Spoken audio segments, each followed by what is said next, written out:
Hi, I'm Bryan Catherman. This is Robbie Tschorn. We are at it again. We're going through Worship Matters by Bob Kauflin.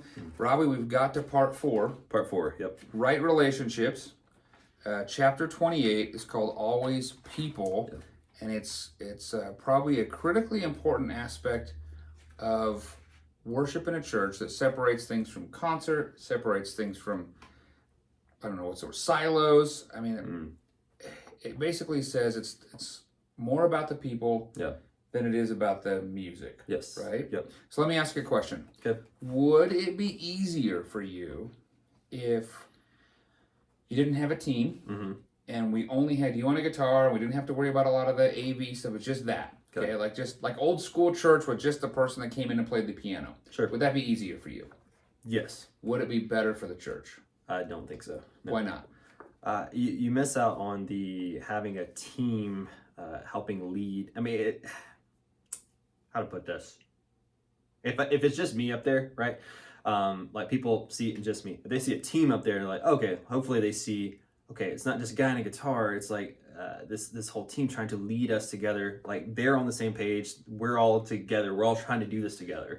Do people on your team bring other help? Do they help you pick songs? Do they help you determine ways to go, things to do? Do you find benefit outside of just playing music from the rest of the team? Sure. Yeah. I mean, even just like arrangements, like as we're working on a song or whatever, like, I'll ask for feedback. Like, what do you think we could do differently here and such? And which is always, it's interesting to hear. Like, oh, maybe we could try this or however. You ever walk in and you're feeling kind of you're down or whatever, and then somebody drops some dumb joke or somebody says, "How can I pray for you?" Have you ever been benefited from when you're not either on the top of your game by just the team around you? Yeah, sure. I mean, one person in particular, like I'll even just get a simple question of like, "Hey, how are you doing? Like, how are things going and such?" I mean, that's super helpful. Whereas if it's just me, I mean, we probably wouldn't even have rehearsal, right? Yeah, right. Then You're just in an echo chamber, a vacuum of your own. That's right. Yeah. Okay, how about this for music? Because this chapter is about how important it is to have relationships with people, both on the team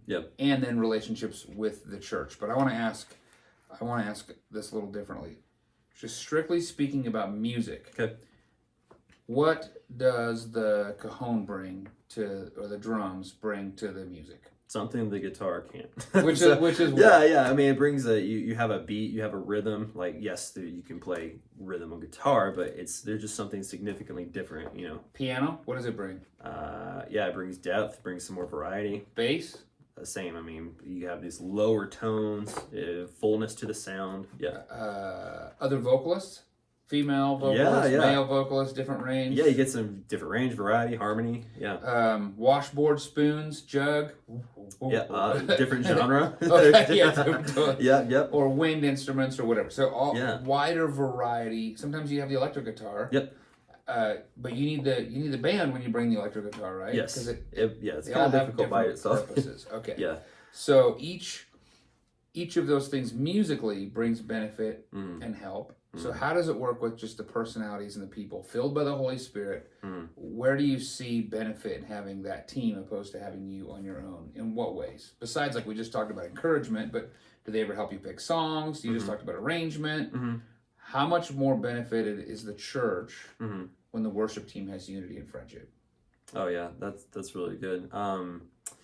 So I'll take a quick step back. I'm working with an individual right now, just like trying to train her up and such. So there isn't a whole lot of song development with the team talking through things. Special events will do that, but as far as week to week, I don't really have those kind just of conversations. Just because we don't have that team. But for sure. Ideally, would you like that? Yeah, that'd be great. That'd be awesome. But yeah, the benefit is like, being able to look out from a worship leader perspective and see the church worshiping together, that there's something to that, right? And I think when the congregation can look on the stage and see the same thing happening, or look on the platform and see, okay, these brothers and sisters in Christ, they're worshiping the Lord. I mean, there's a sense of camaraderie all the way across the board. Unity. Yeah, unity. Yeah. Okay, so there is value in having relationships with the people on your team. Yeah. And they bring various gifts, spiritual help. They're skilled in different ways. They think differently. Yeah. So it brings something, and it allows more to be brought out in the worship for the benefit of the church. How important is it for the church and the worship team to have relationships with one another? the church and the worship team. Mm-hmm. How important? Let me read a quote. Let me read this from page 216. Yeah. And I'm sort of jumping. It's only like a couple. It's not a lot of pages. Yeah, it's not a long chapter at all. This really just, I've got it underlined. It really struck me. It's on page 216. It says, the church doesn't need leaders who love to lead people in worship but don't love the people they're serving. Mm. Right. Well, first of all, do you agree with that statement? I agree with that statement. Yeah, I've heard one worship leader say, which is sad to call him that, but he said that if he can't be on the stage leading worship, then he can't worship. Oof. Yeah, that's just horrific, and especially in light of.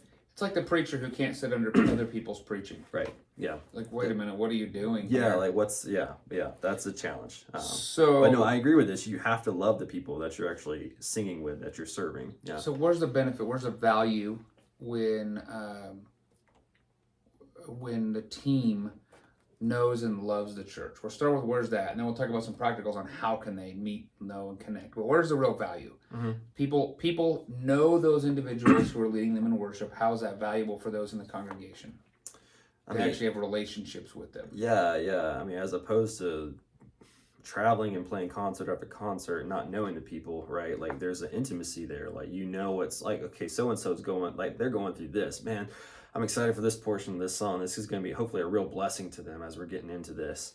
And I mean, it could even open up opportunities for conversations after the fact, after the worship, mm-hmm. music is said and done, to where they could, hey, this is what's going on in my life. Thank you for that song. This was such a blessing. Or, I think it's really helpful with Colossians 3:16. Let the word of Christ dwell richly among you. Teaching one another in song and spiritual songs and so on and so forth. Yeah. So. Okay. So what are some practical ways? So someone's on a worship team here. Yeah. What are practical ways for them to get to know the church? Okay. Get off the stage and actually ask, hey, how are you doing? Well, one thing that we do, I think, pretty well here is we ask folks, we don't say go meet someone new. We say meet someone you don't know. Right. Right. I like that, because there are a lot of people in the church still, a smaller church that, I don't know. A lot of times they're guests, or I just don't have a really strong relationship with them. Or they can't go, well, there wasn't anybody new today, so I didn't bother. That's right. Yeah. Go and talk to somebody. Yeah. So I would say practically that's one of the biggest things that you can do is just go talk to people. Like, okay, I don't know that person. I don't know them well. Go have a conversation with that individual. We put a pretty hard line on, sound check needs to be done. Mm-hmm. We can't be doing all this stuff and running around working when the church is starting to show up and when they're starting to fellowship. Mm-hmm. Do you see people on your team? Is that really advantageous? Would they be more inclined, I guess, to like, oh, good, we're still doing the music and I can just kind of hide up here? Do you feel like it kind of pushes people into meeting others, connecting with others, because we have that hard cutoff deadline time, right? Like, I think the hard cutoff deadline is good. That it's there. I think I could do a better job of encouraging the team. Hey, we've cut off. Now go.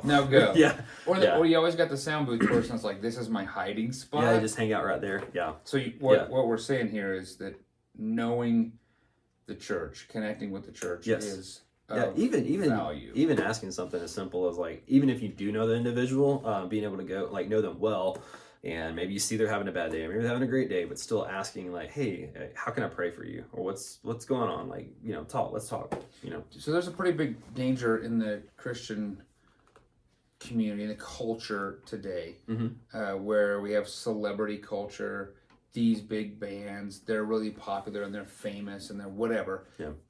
So what you're saying is, without the relationships, do you think those are missing a little bit, a lot, when it comes to church worship? How important is it that the worship team has a relationship with the church? I think it's very important. I do think that maybe I'm just making two general categories here, but let's say you do have two teams. One team, they travel all the time. They travel every Sunday. No connection with a local church, or even if they do, they're rarely there. I'd be very wary of that, very cautious of that, because you need that connectivity of the local church, right? You need to have, if anything, that group that's sending you out to go and to minister to other folks, and to know that you have that support, back home. Whereas if you have maybe another team they are grounded, they're in their local context, their local church, they love their local church, they're there every Sunday. Maybe there's an occasional, this church will send them out for like a Sunday worship elsewhere.